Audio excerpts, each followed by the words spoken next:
السلام عليكم ورحمة الله وبركاته. إن الحمد لله وحده والصلاة والسلام على من لا نبي بعده. أما بعد فأعوذ بالله من الشيطان الرجيم. بسم الله الرحمن الرحيم. والعصر إن الإنسان لفي خسر.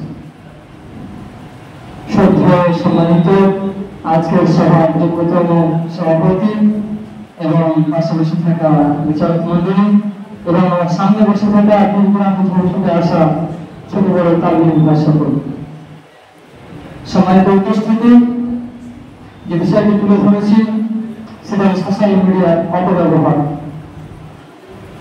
Social media বলতে সর্বপ্রথম আমাদেরকে এটা বুঝতে হবে যে একটা যন্ত্রের মাধ্যমে বা একটা টেকনোলজির মাধ্যমে একে অপরের সঙ্গে পরিচিত হওয়া, ভিডিও ফটোশপ করার মাধ্যমে, যেমন Instagram, YouTube, Facebook, WhatsApp, Twitter আরো ইত্যাদি। আজকে আমরা সবচেয়ে যেটা ব্যবহার করি সেটা হলো ফেসবুক। এই সোশ্যাল মিডিয়ার যুগে আজকে এই সোশ্যাল মিডিয়াকে ব্যবহার করে ইসলামের নামে গুজব ছড়ানো হচ্ছে, মানুষ মিথ্যাকে বেশি প্রচার করছে, মানুষ বেশি বেশি গুজব ছড়াচ্ছে। তাই বিশ্বনবী হাদিসের মধ্যে বলছেন মানে আদি বড় বড় সাহাবায়ে আন قال رسول الله صلى الله عليه وسلم من كذب على الله متعمدا, যে ব্যক্তি ইচ্ছাকৃতভাবে জেনে শুনে আমার প্রতি মিথ্যা আরোপ করলো, আমার প্রতি মিথ্যা প্রচার করলো, সেটা তার জাহান্নাম, সেটা তার বাসস্থান, সেটা তার ঠিকানা জাহান্নামে বানিয়ে নেয়। সম্মানিত উপস্থিতি, এই সোশ্যাল মিডিয়াকে ব্যবহার করে মানুষ হাজারো হাজারো মিথ্যা বলে যাচ্ছে, মানুষ হাজারো ইসলামের দোহাই দিয়ে গুজব ছড়াচ্ছে। সম্মানিত উপস্থিতি, এই সোশ্যাল মিডিয়াকে ব্যবহার করে মানুষ বিভ্রান্তির মধ্যে পড়ে যাচ্ছে। এই সোশ্যাল মিডিয়ার কয়েকটা কারণের মধ্যে এক নম্বর কারণ হলো ছাত্র ছাত্রীদের পড়াশোনার প্রতি অনীহা। সম্মানিত উপস্থিতি, এই সোশ্যাল মিডিয়াকে ব্যবহার করে ছাত্র ছাত্রী মনে করছে, শিক্ষার্থী মনে করছে যে তারা যুগের সঙ্গে তাল মিলিয়ে নিজেকে সফল করবে, নিজেকে সাফল্যতা অর্জন করবে। কিন্তু একটা ছাত্র ছাত্রী অর্থাৎ একটা শিক্ষার্থীর তার সম্পর্ক থাকবে সুতার বইয়ের সঙ্গে।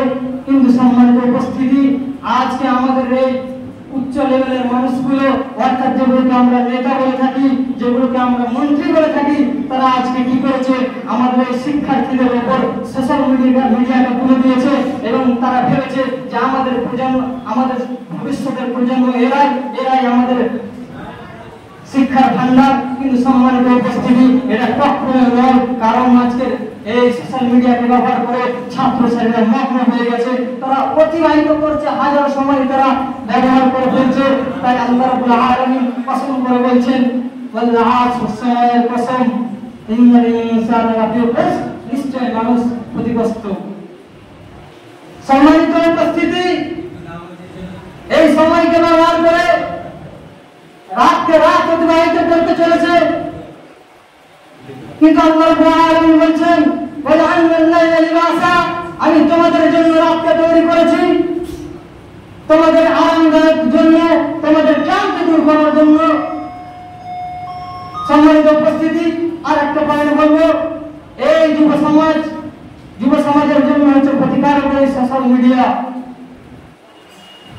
আমাদের মধ্যে কিছু জ্ঞানী ব্যক্তিরা বলে থাকে যে সোশ্যাল মিডিয়ার মধ্যে ভালো গুণ রয়েছে, কিন্তু খারাপ গুণটা কেন বেছে নিল? কিন্তু আপনাকে একটা কথা বলে থাকে, আরবিতে একটা কথা রয়েছে, আসসালামু সুহবাতুন নাবিয়্যিন, যৌবনকাল হলো পাগলামির একটা অংশ। সম্মানিত উপস্থিতি, এই যুব সমাজের প্রতি যদি পুরো পৃথিবীকে তুলে দেওয়া হতো, তারা আজকে এই পৃথিবীকে হাতের মধ্যে করে নিত।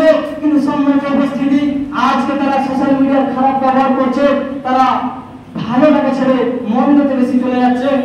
সম্মানিত উপস্থিতি, সময় নেই, আমরা যেন এই সোশ্যাল মিডিয়ার খারাপ ব্যবহার থেকে, অপব্যবহার থেকে যেন আমরা বেঁচে থাকতে পারি।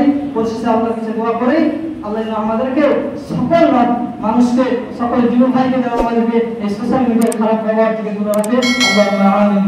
আসসালামু আলাইকুম ওয়া রাহমাতুল্লাহ।